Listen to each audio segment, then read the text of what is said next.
China کو اپنا atom bomb بنانے کی ضرورت کب اور کیوں پیش آئی؟ جب بھی کسی ملک نے ایٹم بم بنایا ہے تو اس کے پیچھے کوئی ہسٹری ہوتی ہے کہ اس ملک کو یا تو کسی سے خطرہ ہوتا ہے یا اسے لگتا ہے کہ کوئی نہ کوئی ملک آئندہ مستقبل میں اس کے اوپر حملہ کرنے والا ہے، یا پھر تب جب دوسرے ملک ایٹمی بم حملے کی دھمکی دے کر ملک سے شرائط منوا لیتے ہیں اور کمپرومائز کروا لیتے ہیں۔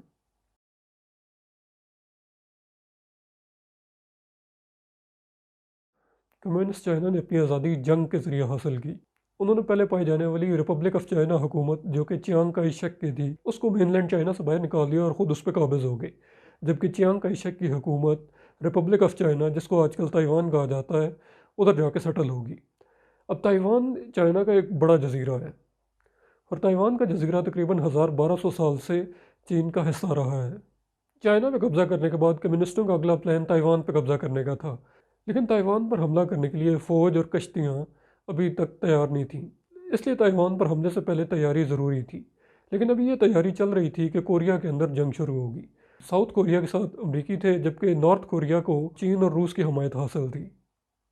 ساؤتھ کوریا اور امریکہ جنگ کے دوران کئی بار چین کے بارڈر کے بالکل قریب آ گئے اور ان دنوں میں چائنا کو اپنے بارڈر کے دفاع کے لیے اپنا تمام تر ساز و سامان اندر پھینکنا پڑا، کسی بھی صورت میں امریکہ کو پیچھے بھی دھکیلنے کے لیے۔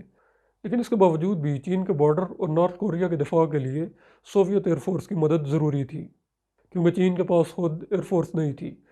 اور اس طرح کے کئی اور جنگی لمیٹیشنز چین کے سامنے آئیں جس سے چین کو اندازہ ہوا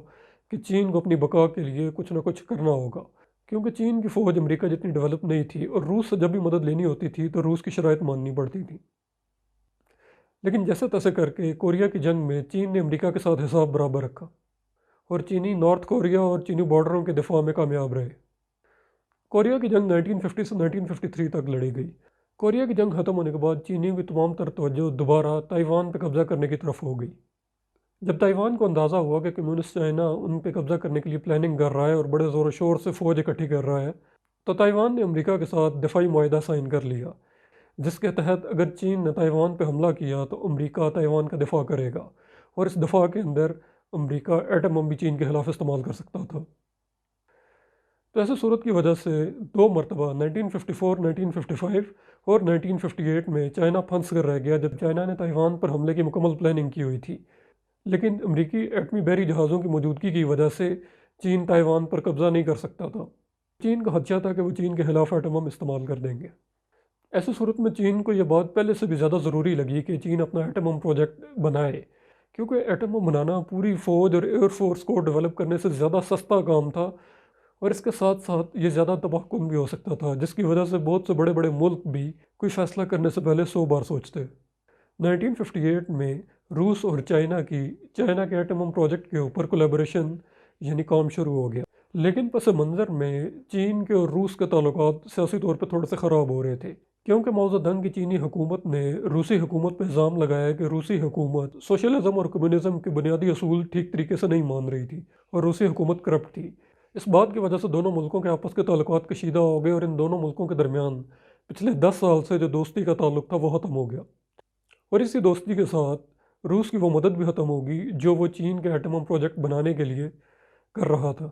اب چینی نے انتہائی مشکل حالات میں اور بغیر اکوپمنٹ کے ہوتے ہوئے ایٹم بم کو بنانے کا کام شروع کیا۔ ضروری سامان اور سائنٹیفک اکوپمنٹ نہ ہونے کی وجہ سے چینی سائنسدان بھی جان سے گئے، لیکن چینی حکومت نے طے کر رکھا تھا کہ کسی بھی حالت میں ایٹم بم کو بنایا جائے گا، اور اس طرح 1964 میں چین نے اپنے پہلے کامیاب ایٹم بم کا تجربہ کیا۔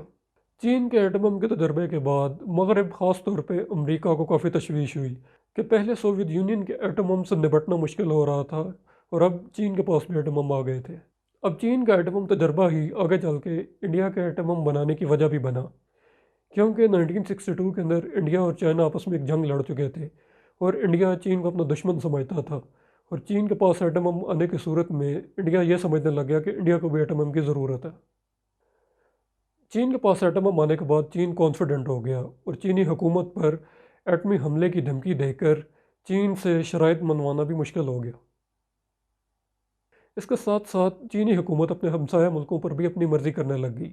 جب امریکہ چین کو اس قسم کی کسی کارروائی سے روکتا تو چین امریکہ کو خبردار کر دیتا کہ امریکہ کی کسی قسم کی بھی فوجی مہم جوئی جو کہ چین کے خلاف کی جائے گی تو اس کے بدلے میں چین اپنا ایٹم بم استعمال کرے گا۔